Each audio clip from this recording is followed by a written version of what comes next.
ATN news দেখছেন। আমন্ত্রণ জানাচ্ছি স্বাধীন সংলাপে। সৌজন্যে আলোক হেলথ কেয়ার অ্যান্ড হাসপাতাল, সহযোগিতায় বসুন্ধরা মেডিকেল সিটি।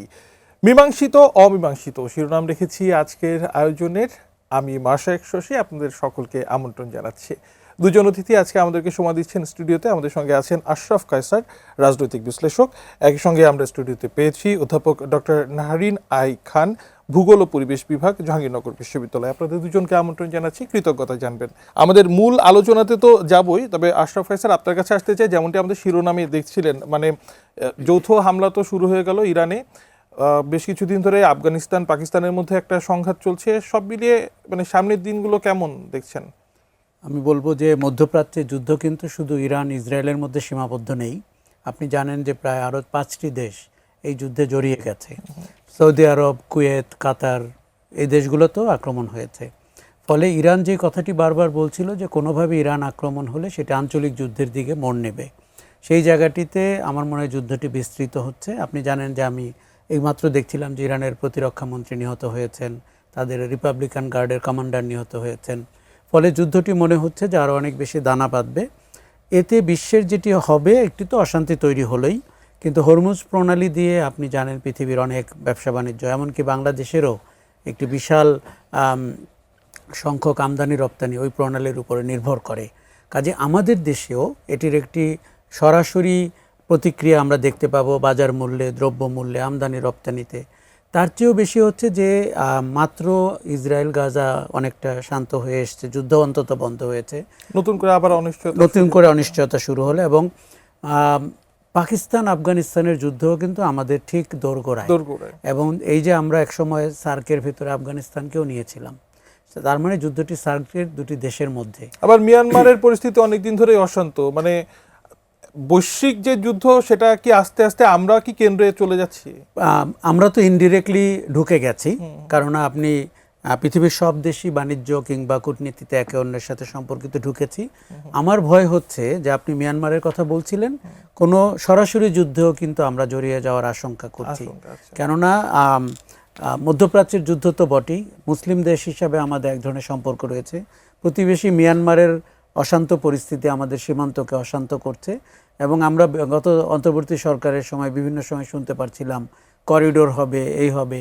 কাজেই আমাদেরকে খেয়াল রাখতে হবে আমরা নতুন কোনো যুদ্ধে জড়িয়ে যাই কিনা। মানে এই মুহূর্তে আমাদের সর্বোচ্চ সতর্ক অবস্থায় থাকা ছাড়া আসলে কোনো উপায় নেই। আর অসংখ্য ধন্যবাদ অধ্যাপক ডক্টর নাহারিন আই খান। আপনার কাছে ঠিক এই বিষয়ে জানতে চাই, মধ্যপ্রাচ্যে যুদ্ধ ছড়িয়ে পড়ছে, বাংলাদেশের শ্রমিকদের অন্যতম বড় একটি মানে গন্তব্য, একই সাথে বৈশ্বিক যে তেলের বাজার, সেখানে যদি কোনো রকমের বিচ্যুতি ঘটে, নতুন সরকারকেও তো একটা বড় চ্যালেঞ্জের মুখে পড়তে হবে। হ্যাঁ, নতুন সরকার তো সব কিছু নিয়েই চ্যালেঞ্জে আছে, তাই না? এবং এই যুদ্ধটা তো একটা মানে নতুন ডিমেনশন যোগ করলো তারই চ্যালেঞ্জে। তবে আমি না আজকে এই সব কথা বাদ রাখতে চাই। আমি আজকে শুধু নারীর কথা বলতে চাই, হ্যাঁ, নারীর পরিস্থিতির কথা বলতে চাই। কারণ আমরা বিশ্বাস করি যে এই সরকারটি হবে সবচেয়ে নারী বান্ধব সরকার। আপনি দেখেছেন গত দুদিন থেকে ধর্ষণের ঘটনা কিভাবে হয়েছে। আপনি আপনার প্রোগ্রামের নাম দিয়েছেন মীমাংসিত অমীমাংসিত। নারীর প্রসঙ্গ কেন সবসময় মীমাংসিত হয় না, নারীর প্রসঙ্গ কেন সবসময় অমীমাংসিত থাকে? হ্যাঁ, এই যে ধর্ষণের ঘটনাগুলো যে ঘটলো বা যা হয় নারীদেরকে নিয়ে, বা গত 1.5 বছর, আমি পার্টিকুলারলি 1.5 বছরের কথা বলবো, এবং আমি মনে করি যে আজকে পুরোটা সময় আমি এটা নিয়েই কথা বলতে চাই, যে পরিমাণ সাইবার বুলিং থেকে শুরু করে যা কিছু আমরা ফেস করি। আপনি কি মনে করেন ধর্ষণ শুধু শরীর দিয়ে হয়? ধর্ষণ কিন্তু মুখের কথা দিয়েও হয়, চোখ দিয়ে হয়, হ্যাঁ, এবং সেটা সারাক্ষণ আমরা নারীরা ফেস করতে থাকি। আপনি বিশ্বাস করতে পারবেন না যে গত পরশু দিনের ধর্ষণের ঘটনার পরে আমরা যারা মিডিয়াতে কথা বলেছি, আমরা তো মিডিয়ার সামনে ধরেন শক্তিশালী নারী হিসেবে পরিচিত, কিন্তু এই শক্তিশালী নারীরা কিন্তু শুধু পর্দায় শক্তিশালী, ঘরের ভেতর বা তাদের যে সামাজিক জায়গা থেকে যে ধরনের গৃহণের শিকার হতে হয়, এটা আসলে বলার বাইরে। আমি একটা পোস্টের কথা বলতে পারি, গত পরশুদিন দেখবেন ফেসবুকে অনেক ঘুরেছে, এবং পার্টিকুলারলি কয়েকটা নির্দিষ্ট অ্যাকাউন্ট থেকে এগুলো করা হয়, যেখানে আমি এবং একজন নারী সাংবাদিক, যাদেরকে লেখা হয়েছে যে আমাদেরকে শাহবাগী বলে, কিছু হলেই শাহবাগী, এবং আমরা নাস্তিক, এবং সেই নাস্তিক এবং শাহবাগী আমরা কেন গ্যাং রেপের শিকার হই না, বা আমাদেরকে গ্যাং রেপ করা উচিত, এই ধরনের কথাগুলো লেখে। আমি মনে করি যে এই সময় বাংলাদেশ সরকারের পৃথিবীতে যে যুদ্ধগুলো হচ্ছে আমরাও কিন্তু একটা যুদ্ধের ভেতর দিয়ে যাচ্ছি, এবং এই নারীরা যারা নাকি প্রতিটা ক্ষেত্রে, আপনি জুলাই আন্দোলন নিয়ে এত গর্ব করেন, সামনের সারিতে কারা ছিল, বা এই ইলেকশন নিয়ে, বা আপনি দেখবেন একটা রাজনৈতিক দলের পরাজয়ের অনেক ক্ষেত্রেই কারণ ছিল কিন্তু নারীর সম্পর্কে তাদের ক্রমাগত মানে বাজে কথা, শব্দচয়ন, সেগুলা কিন্তু বাংলাদেশের নারীদের মনোজগতে একটা নাড়া দিয়ে গেছে। তো সেই জায়গা থেকে আমি মনে করব, আমি আশা করব, এই সরকারের বয়স আজকে 10 বা 11 দিন, আমি মনে করব যে এই সরকারের এই মুহূর্তে সবচেয়ে এমফাসাইজ দেওয়া দরকার নারী বিষয়ে। দেখেন, একটা দেশ যখন চলে, একটা মন্ত্রণালয় যখন চলে, আপনি সবচেয়ে কম পাওয়ারফুল বা সবচেয়ে মানে, আমি সেদিন দেখলাম যে গত পরশু দিনই একটা টকশোতে মাসুদ কামাল ভাই উনি বলছিলেন যে নারী এবং শিশু অধিদপ্তরকে সবচেয়ে গুরুত্বহীন একটা দপ্তর হিসেবে দেখা হয়, বা কালচারাল অধিদপ্তরকে গুরুত্বহীন। কিন্তু আপনাকে বুঝতে হবে যে গ্লোবালাইজেশনের এই যুগে, বা বাংলাদেশ যে ইসলামাইজেশনের ভেতর দিয়ে গেছে এই মুহূর্তে, বা পুরা পৃথিবীতে নারী, ধর্ম, সংস্কৃতি এগুলো হচ্ছে সবচেয়ে গুরুত্বপূর্ণ বিষয়। এখনও যদি আপনি 90-এর রাজনীতি করেন, এখনও যদি আপনি ভাবেন যে নারী বিষয়ক অধিদপ্তর হচ্ছে সবচেয়ে গুরুত্বহীন একটা অধিদপ্তর, সেখানে মনোযোগ দেওয়া যাবে না, এটা কিন্তু ভুল হচ্ছে। আমি মনে করি এটাই সরকারের এখন এই মুহূর্তে, আপনি 51% যারা আছেন তাদের ডিসিশন তাদের নিতে হবে। এবং আমি এটাও বিশ্বাস করি যে নারীর কথাগুলো নারীর মুখ দিয়ে শোনা আর পুরুষের মুখ দিয়ে শোনার মধ্যে একটু পার্থক্য আছে, এবং নারী বিষয়ক যে বিষয়গুলো, এটা কিন্তু শুধু জেন্ডার সেন্সিটিভিটি আপনার চোখে দেখলে হয় না, এটার পেছনে এক ধরনের নলেজের বিষয় আছে, এক ধরনের এডুকেশনের বিষয় আছে। এগুলো আমি মনে করি যে এই সরকারকে খুবই শক্তভাবে ঘায়েল করতে হবে। এবং যখন গত সময়গুলোতে আপনি দেখেছেন এনটিএমসি ছিল, মানুষের আইডি দেখে, আইপি অ্যাড্রেস দেখে বাসার থেকে ধরে নিয়ে আসছে, তাহলে আমরা যারা এইসব নিগৃহণের শিকার হচ্ছি তাদের জন্য কোনো ব্যবস্থাই সরকার নিবে না? আমি তো সেই আশাটাই করতে চাই যে এই যে ধর্ষণ বা যা কিছু হচ্ছে, এটা কিন্তু একদিনের কথা না যে একটা হঠাৎ করে একটা ঘটনা ঘটেছে, এটা একটা ক্রমাগতভাবে হচ্ছে। এবং মনস্তাত্ত্বিক একটা ব্যাপার নিশ্চয়ই আছে। এবং দেখেন, একটা ধর্ষণ হলেই সাথে সাথে কি হয়, রাজনৈতিক পরিচয় বের করার চেষ্টা করা হয়, নারীর শরীরকে এক ধরনের রাজনীতিকরণের করার চেষ্টা করা হয়। নারীকে আপনি পলিটিসাইজ করতে পারবেন না, নারীর অধিকারকে পলিটিসাইজ করতে পারবেন না, নারীর যে এই যে ধর্ষণ, এগুলোকে আপনি পলিটিসাইজ না করে ধর্ষণকে ধর্ষণ হিসেবে দেখতে হবে। সেটা যে দলের লোকই হোক না কেন, সেটার একটা কার্যকর ব্যবস্থা নিতে হবে। আপনার কি এটা মনে হয় না যে মেয়েটি কালকে মারা গেছেন, একজনের দাদির সামনে থেকে তাকে মেরে ফেলা হয়েছে, বাবার কাছ থেকে কেড়ে নিয়ে যাচ্ছে, হ্যাঁ, আপনি যতই বিচার করেন, হ্যাঁ, সেই বাবা বা সেই ফ্যামিলির দুঃখকে আপনি ভোলাতে পারবেন? এবং নারীর যে কথাটা দিয়ে শুরু করেছিলাম, যে নারী ধর্ষিত হয় শুধু শরীর দিয়ে না, নারী ধর্ষিত হয় শব্দ দিয়ে, নারী ধর্ষিত হয় ভাষা দিয়ে, নারী ধর্ষিত হয় চোখ দিয়ে। এটাই আমি মনে করি যে একটা পারফেক্ট টাইম এই সরকারের, যে সরকারটিকে আমি সবচেয়ে বেশি নারী বান্ধব সরকার হিসেবে দেখতে চাই।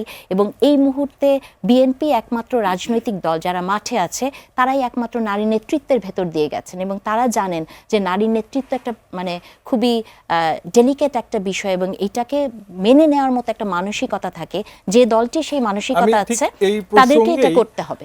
মানে আশরাফ কাইসার ভাই, আপনার কাছে এটা জানতে চাই, নাহিয়ানা খান যেমনটি বলছিলেন যে নারীকে আজকে কেবলমাত্র তাকে ধর্ষিত বা নিগৃহীত করা হচ্ছে শারীরিকভাবে না, শব্দ দিয়ে বা বিভিন্ন ন্যারেটিভ সেট করে। বিশেষ করে এটা বলা হচ্ছে যে মানে সাইবার মাধ্যমগুলোতে গত বেশ কয়েক বছর ধরে এই ফেনোমেন আমরা দেখছি, এবং এটা ক্রমাগত ঊর্ধ্বমুখী।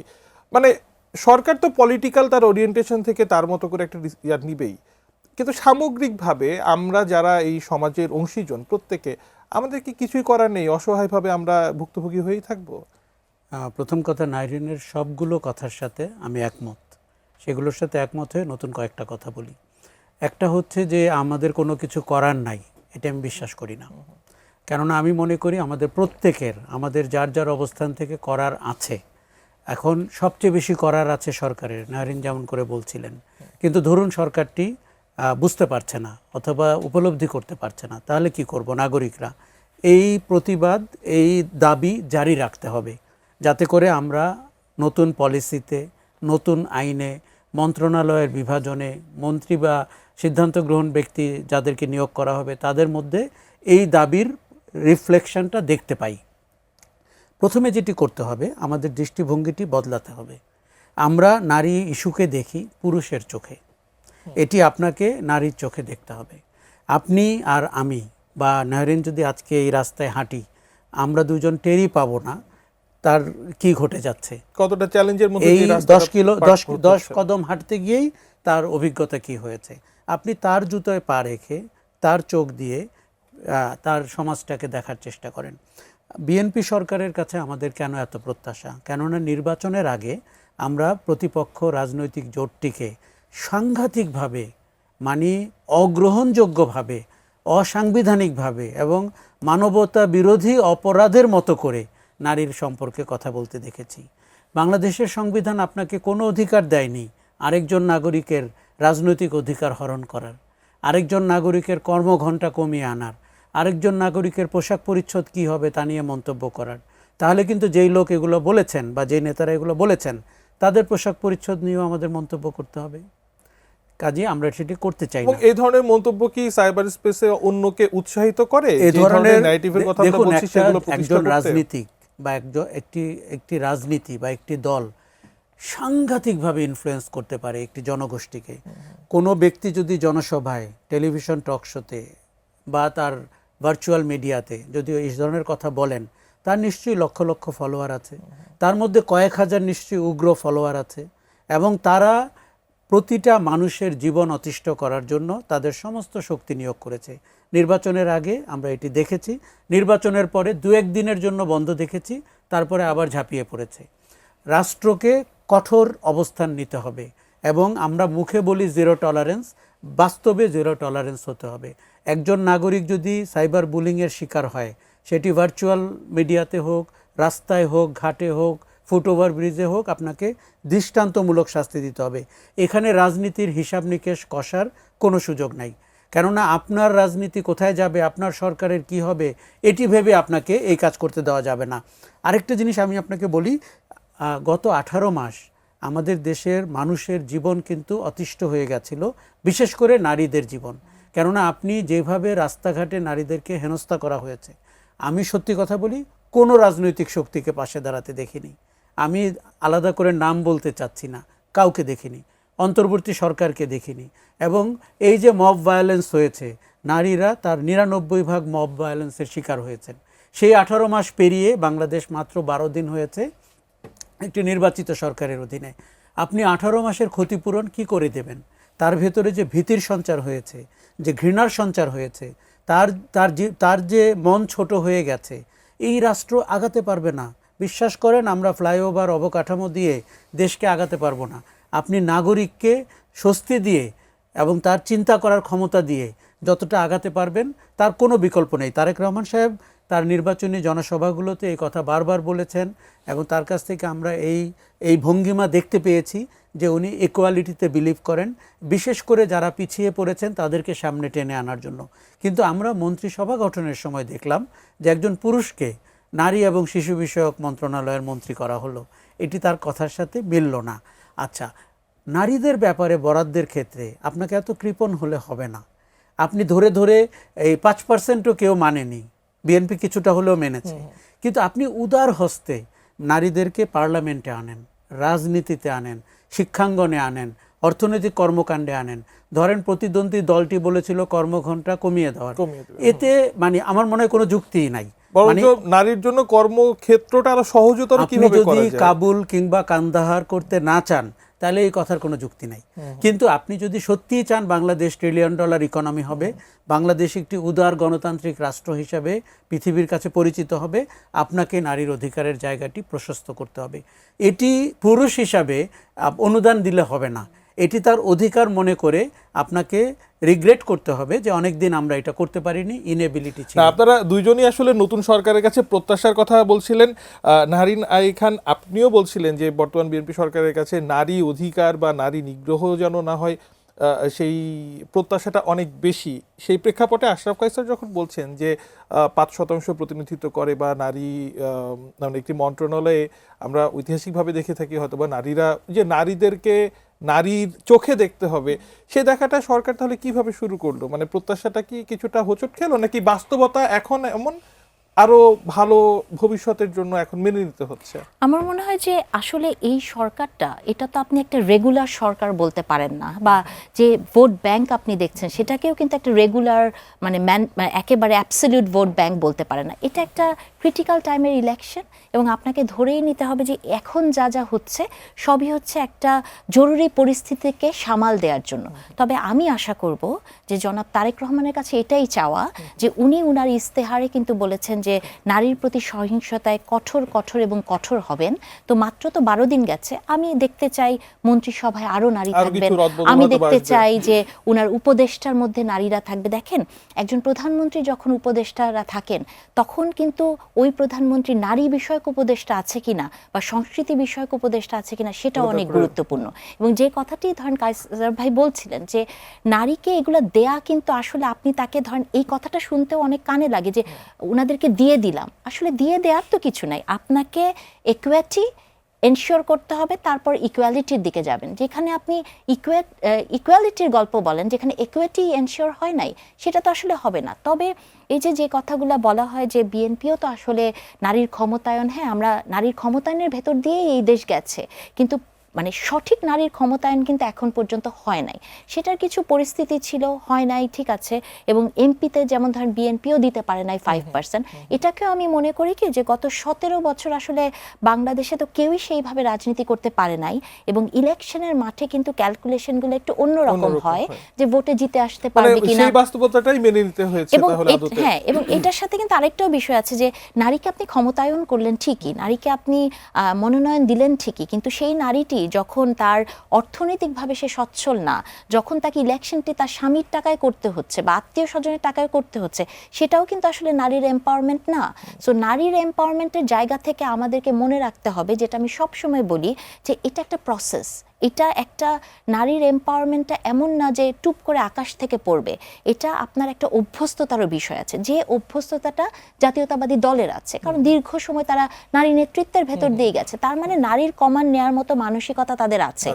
যে দলটির মানসিকতা আছে, যে দলটি জানে যে নারীর ক্ষমতায়ন কতখানি ভাইব্রেন্ট এবং কতখানি ব্রিলিয়ান্ট হতে পারে, সেই দলের কাছে আমি আশা করব যে এই যে ইলেকশন পরবর্তী সময়ে, যেটা কায়সার ভাই বললেন যে বটবাহিনী 2-3 দিন চুপ ছিল, তারপরে যেভাবে আমাদের উপর আবার ঝাঁপিয়ে পড়ছে, আমি মনে করি একটা দৃষ্টান্তমূলক একটা এক্সাম্পল সেট করতে হবে এই সরকারের, যে নারী বিষয়ক জায়গাতে মানে প্রায়শই বলি যে শাস্তির আওতায় আনতে হবে, কিন্তু সাইবার স্পেসে এই ধরনের ঘটনাতে যে প্রতিকার, সেটার প্রক্রিয়াটা কি সহজতর করতে পেরেছি এখন আমরা? এখন তো ধরেন সহজতর তো হয় নাই, কিন্তু সহজতর থেকেও সবচেয়ে গুরুত্বপূর্ণ বিষয় হচ্ছে আপনার সদিচ্ছা। মানে সদিচ্ছাটা আপনাকে থাকতে হবে, এবং এই সদিচ্ছার হাত ধরেই কিন্তু অনেক কিছু হবে। এখন আপনি যদি ধরেই রাখেন যে নারী বিষয়ক মন্ত্রণালয় এটা একটা আপনার সেকেন্ডারি একটা মন্ত্রণালয়, বা আপনার কালচার, দৃষ্টিভঙ্গির পরিবর্তন না হলে তো আসলে এবং এটা করতেই হবে, কারণ এই যে এখন যে সময়টার ভেতর দিয়ে আমরা যাচ্ছি, আপনি কি মনে করেন যে ইসলামিস্ট গ্রুপদের যে সারা পৃথিবীতে যে ধরনের উত্থান হচ্ছে, একে কি আপনি ধরেন পাট মন্ত্রণালয় বা ফিনান্স মিনিস্ট্রি দিয়ে কাবু করতে পারবেন? এদেরকে কাবু করার জায়গায় কিন্তু আপনাকে নারী মন্ত্রণালয় অথবা সংস্কৃতি মন্ত্রণালয়, এই দুইটা ভাইটাল জায়গাতে যদি যে দেশের সরকার নজর দিতে পারবে না, সেই দেশে সেই সরকার কিন্তু ফেল করবে। তো সেই জায়গা থেকে আমার বিশ্বাস, তখন সেই ব্যর্থতাটা কেবলমাত্র সরকারের না, সামগ্রিকভাবে আমাদের সকলের উপরেই এসে পড়ে আর কি। হ্যাঁ, এবং মানে সকলে মিলেই সেটার ভুক্তভোগী হতে হয় অবশ্যই। এবং যে সিচুয়েশনের মধ্যে দিয়ে দেখেন আমরা গত 1.5 বছরের ভিতর গেছি, আমি মনে করি গত 1.5 বছর নারীর সিচুয়েশন সাইবার ওয়ার্ল্ডের সবচেয়ে বেশি ভালনারেবল ছিল। আপনি দেখেছেন নারীর অবমাননাকারীর গলায় ফুলের মালা দেওয়া হয়েছে, একটা বিশাল জনসভায় নারীকে কি নামে ডাকা হয়েছে, পতিতা। আমি এখানে একটা কথা বলতে চাই, maybe out of context, but তারপর আমি বলতে চাই, এই যে ধরেন ক্রমাগতভাবে আমাদেরকে পতিতা বলা হয়, বাংলাদেশের কনটেক্সটে পতিতাকে আপনার মনে হয় একটা গালি হতে পারে? কারণ যে দেশে পতিতা বৃত্তিটাই হয়, যার পেছনে একটা ভীষণ বৈষম্যের গল্প আছে। বাংলাদেশে কোন মেয়েটি ইচ্ছাকৃতভাবে পতিতা হয়? কোন মেয়েটি পতিতা হয় জানেন? যে মেয়েটিকে ধর্ষণ করা হয়, সমাজ তাকে অচ্ছুত ঘোষণা করে, অস্পৃশ্য হয়ে যায়, কাউকে বিক্রি করে দেয়, যার গল্পের পেছনে এইরকম একটা বেদনার গল্প আছে, তাকে আপনি গালি দেন কি করে? এবং যে গালিগুলো যারা দেন তারাই তো এই যে পৃথিবীর সবচেয়ে আদিমতম ব্যবসা, মানে একজন গালি দিলেও দেখা যায় শতাধিক জন আবার সেটাকে গ্লোরিফাই করছে। হ্যাঁ, গ্লোরিফাই করে। এবং জানেন গত 1.5 বছরে কি হলো আমি জানি না, এমন এমন সব শব্দ নারীদের জন্য আসলো, মানে কিছু বলতে হয়তো মুখে লাগে, খাট কাঁপানো নেত্রী বা এই ধরনের জঘন্য ভাষায় যে কথাগুলো লেখে, সেইখানে সেই নারীর কোনো ব্যক্তিগত পরিচয় থাকে না, তার সামাজিক মর্যাদা থাকে না, তার শিক্ষাগত যোগ্যতা থাকে না, শুধু নারী এবং নারীর শরীর। তো এই জায়গা থেকে তো আপনাকে বের হয়ে আসতে হবে, এবং এই বের হয়ে আসাটা কিন্তু আমাদেরকেও যেমন ভয়েস রেজ করতে হবে, যেটা কায়সার ভাই বলছিলেন, আমি তার সাথে একেবারেই একমত যে এই মানে দাবিগুলো জারি রাখতে হবে। সরকার যত যাই করুক না কেন, আমাদের এই দাবিগুলো জারি রাখতে হবে যে নারীর বিষয়ে সরকারকে রিয়েলি রিয়েলি জিরো টলারেন্স দেখাতে হবে। জুলাই অভ্যুত্থানে পুলিশ হত্যার বিষয়টি অতি দ্রুত তদন্ত করা হবে বলে স্থানীয় সরকার, পল্লী উন্নয়ন ও সমবায় মন্ত্রণালয়ের মন্ত্রী মির্জা ফখরুল ইসলাম আলমগীর জানিয়েছেন। তিনি বলেছেন যে এ বিষয়ে স্বরাষ্ট্রমন্ত্রী যা বলেছে সরকার সে পথেই হাঁটবে। মানে অন্তর্বর্তীকালীন সরকারের সময় পুলিশ হত্যার বিষয়ে তদন্ত বা সেটার আসলে তেমন দৃশ্যমান কোনো তৎপরতা আমরা দেখিনি। বিএনপি সরকারকে, নতুন সরকারকে কেন এই বিষয়ে কথা বলতে হচ্ছে? আসলে তো পুলিশটা আপনি দেখবেন অন্তর্বর্তীকালীন সরকার পুরোটা সময় 18 মাস পর্যন্ত আমি শুনেছি একটা কথাই রিপিটেডলি বলেছেন যে পুলিশের মনোবল ভেঙে গেছে। আমি আসলে জানি না যে পৃথিবীতে এই যে কত যুদ্ধ হচ্ছে, কত কিছু হয়, কোন দেশের পুলিশের মনোবল ভাঙে আপনি বলেন তো? মানে পুলিশরা তো একটা মানুষ সাইকোলজিক্যাল টেস্টের ভিতর দিয়েই পুলিশ হয়, তো তাদের মনোবল কি এতই ভঙ্গুর ছিল, এতই ফ্র্যাজাইল ছিল যে এত সহজে ভেঙে গেল? কিন্তু ইন্টারেস্টিং বিষয় হচ্ছে যে অন্তর্বর্তীকালীন সরকারের একজন প্রেস সেক্রেটারি, যার সাথে ইলেকশনের পরের দিন আমি একটা টক শোতে ছিলাম, উনি বললেন যে পুলিশ যে ভূমিকা পালন করেছে, ওনারা যেরকম স্ট্রং ছিলেন। তখন আমি তাকে বলেছিলাম যে ভাই, তাহলে ইলেকশনের আগের দিন পর্যন্ত আমরা কেন এই গল্পটা শুনলাম যে পুলিশের মনোবল ভেঙে গেছে? তাহলে কি পুলিশের মনোবল ভেঙে যাওয়ার একটা ন্যারেটিভ তৈরি করে তারা কি জনমনে এক ধরনের কোনো কিছু তৈরি করার চেষ্টা করেছে যে যেটা দিয়ে আপনাকে সেই কনফিডেন্সটা না দেয় যে আপনি নির্বিঘ্নে ভোট কেন্দ্রে যেতে পারেন? দেখেন, ইলেকশনের আগের দিন পর্যন্ত কিন্তু আমরা শুনেছি যে ইলেকশন কি হচ্ছে, ইলেকশনের সকাল থেকে সন্ধ্যা পর্যন্ত অপেক্ষায় ছিলাম কোন একটা দৃশ্য দেখব যে ব্যালট বাক্স চুরি করে নিয়ে যাচ্ছে, কিন্তু সেরকম কিন্তু তেমন কিছুই হয় নাই। তার মানে যে পুলিশের মনোবল ভাঙা বা কিছু, এগুলার পেছনে আমি আসলে ওই যে সেই সরকার এসে মাথায় ঢুকিয়ে দিয়েছিল না মিটিকুলাসলি ডিজাইন, সো সব কিছুতে একটা মিটিকুলাসলি ডিজাইন খুঁজি। আর এখনকার যে সময় যেটা হচ্ছে, আজকে একটা ইন্টারেস্টিং জিনিস দেখলাম, পুলিশের পোশাক পরিবর্তন করেছিল, হাজার হাজার টাকা খরচ হলো, মানে কত কোটি বলতেও পারি না, জানি না কত অ্যামাউন্ট।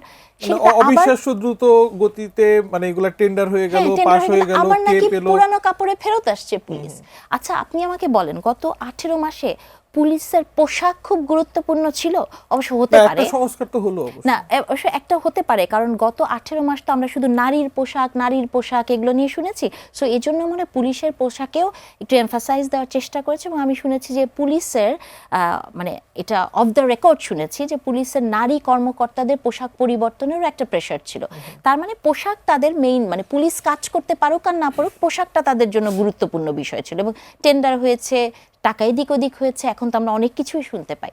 তবে আজকে আমি যেটা বলতে চাই যে বর্তমানে এই যে 10-12 দিনের সরকারের মধ্যেও কিন্তু আমরা দেখেছি পুলিশের কিছু বিতর্কিত বিষয় ঘটে গেছে। আপনি দেখেছেন ঢাকা বিশ্ববিদ্যালয়ে একটা ছাত্রকে মানে অযথা, আমি বলবো যে অযথা যেভাবে পেটানো হলো ছেলেটাকে এবং যে প্রশ্নের মুখোমুখি করা হলো, আমি মনে করি না যে পুলিশের জায়গা থেকে এটা করার রাইট একটা পুলিশের আছে। এবং একটা সাধারণ জনগণ হিসেবে আপনি কখন কোথায় হাঁটবেন, যদি 144 ধারা জারি না হয় তাহলে এটা আপনি করতেই পারেন। তবে এই জায়গাতে ম্যাসিভ একটা পরিবর্তনের দরকার আছে। এবং পুলিশের ভেতরে যে ঘটনাগুলো ঘটে গেছে শুধু তো খালি গত 18 মাসে হয় না, আপনি পুলিশের নিয়োগগুলোও দেখবেন। এর আগে এসব কথা বলে অনেক গালি খেয়েছি যে আপনি খুব একটা ইয়াং জেনারেশনের পুলিশগুলোকে যদি দেখেন, গত 15 বছর নিয়োগ হয়েছে, একটা পার্টিকুলার জেলার অনেক পুলিশ ছিল, এরকম ঘটনাও ঘটেছে আমরা দেখেছি। বা পার্টিকুলার একটা রাজনৈতিক দলের যারা নেতা ছিল, ছাত্র নেতা ছিল, তারা পুলিশে চাকরি পেয়েছে। তো এগুলোকে তো রিশাফল করতে হবে। এবং সবসময় আমি একটা কথা বলি যে এই সরকারের পথ তো এতটা মসৃণ হবে না, এটা বন্ধুর পথ, তাকে পাড়ি দিতে হবে। এই কারণেই দিতে হবে যে ওই যে একটা শব্দ, ধরেন আওয়ামী লীগের সময় যেই পুলিশে বা প্রশাসনের রাজনীতিকরণ আমরা দেখেছিলাম, অন্তর্বর্তীকালীন সরকারের সময় কি সেই পথ থেকে নতুন পথে হেঁটেছি? না, আপনার কি তাই মনে হয়? পুলিশের তাহলে প্রধানকে নতুন করে যে 2000 কনস্টেবল নিয়োগ হবে, আমরা কি নতুন সরকারের কাছে কি প্রত্যাশা রাখছি, বা বাস্তবতা কি বলছে 10,000 কনস্টেবল নিয়োগ হবে? আপনি জানেন? শুনেন, এখন যেটা হয়েছে যে নতুন সরকারের কাছে তো আপনাকে প্রত্যাশা করতেই হবে, এবং আমাদের কিন্তু ভুলে গেলে চলবে না যে কোন পরিস্থিতিতে বিএনপি ক্ষমতায় এসছে।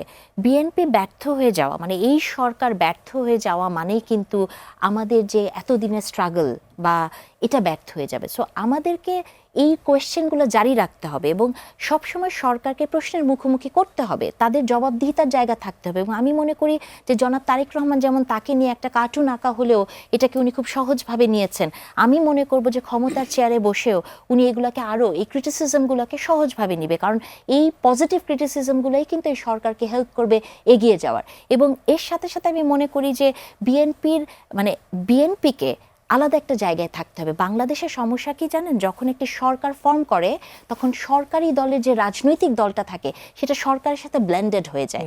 এই বিএনপিকে এখন আমি গত 10-12 দিনে বিএনপি তেমন কোনো কর্মসূচি দেখি নাই। আমার মনে হয় যে এটাতেও খুব গুরুত্ব দেওয়া দরকার যে সরকার এবং জাতীয়তাবাদী দল দুটো আলাদা এবং এরা একসাথে না, এবং জাতীয়তাবাদী দলকেও কিন্তু সরকারকে প্রশ্ন করতে হবে। সরকারকে প্রশ্ন, জবাবদিহিতা এগুলোর মধ্যে রাখলেই কিন্তু একটা সরকার সঠিক পথে চলবে আমি মনে করি।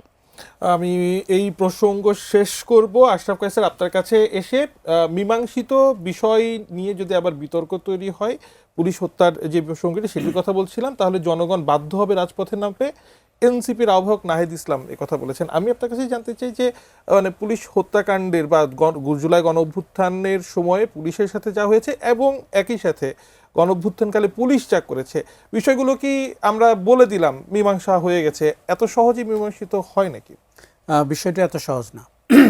প্রথম কথা, আপনাকে মনে রাখতে হবে গণ অভ্যুত্থানটি কেন হয়েছিল, এবং ওই অভ্যুত্থানের যারা জনগণের উপরে চড়াও হয়েছিল তাদের অগ্রবর্তী বাহিনীর নাম পুলিশ।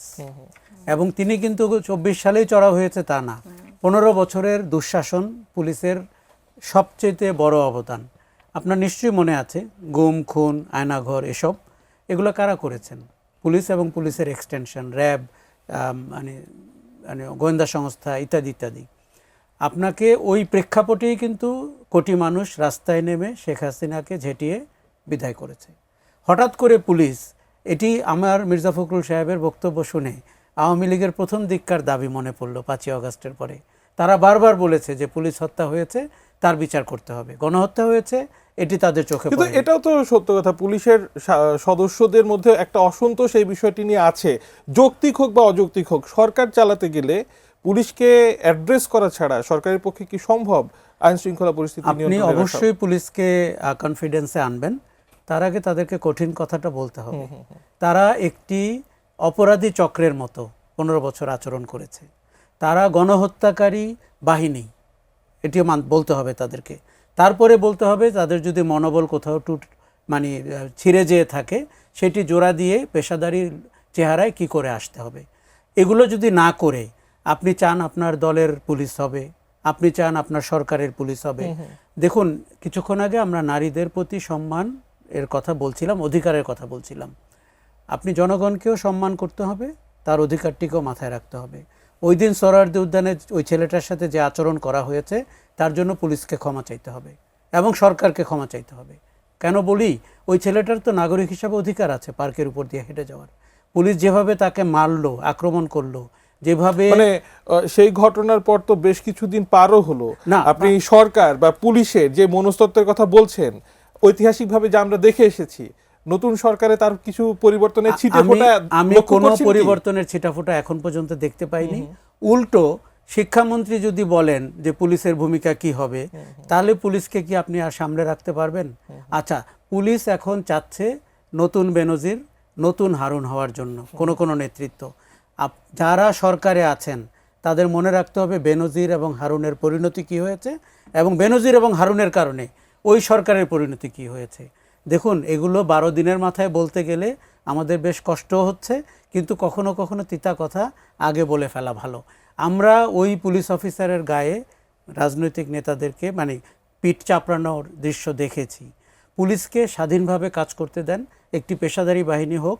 18 মাসের সরকার কিছুই করেনি, তাহলে মুখে তো অনেক কথা একই বলেছে। সাথে মানে পুলিশ, আপনি জানেন অন্তর্বর্তীকালীন সরকারের সময় যে সকল অনেক সংস্কার নিয়ে তো অনেক কথা হয়েছে, পুলিশ সংস্কারের একটা দাবি ছিল।